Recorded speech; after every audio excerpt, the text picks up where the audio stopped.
நீங்க மாலை போட்டிருக்கீங்களா அப்படின்னா இந்த தவறுகளை மறந்தும் பண்ணக்கூடாது. சுவாமியே சரணம் ஐயப்பா. ஐயப்பன் மாலை அணிவது ஒரு சின்ன முடிவில்ல. அதனால மாலை போட்டவர்கள் மறந்தும் செய்யக்கூடாத 7 தவறுகள். 1. பொய் பேசக்கூடாது. மாலை நம் வார்த்தையையும் தூய்மையாக்கணும்.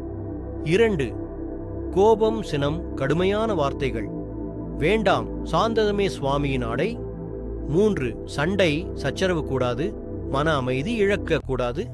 4. தேவையற்ற ஆசைகள், ஆடம்பரம். மாலை எளிமையை கற்றுக் கொடுக்கிறது. 5. மது, புகை போன்ற அசுத்த பழக்கங்கள் விரதத்தின் சக்தியை முற்றிலும் கெடுக்கும். 6. அசுத்தமான அதிக மசாலா, வெங்காய பூண்டு உணவு. உடம்பு சுத்தமாயிருந்தால் மனமும் சுத்தம். 7. பிறரை குறை சொல்லுதல், தீர்ப்பு கூறுதல். ஒரு சுவாமியின் வழி கருணை மற்றும் சமநிலை. இந்த 7 தவறுகளையும் தவிர்த்தாலே மாலை நம்மை காப்பது உறுதி. ஐயப்பன் அருளும் சக்தியும் நம்மோடு நிற்கும். சுவாமியே சரணம் ஐயப்பா.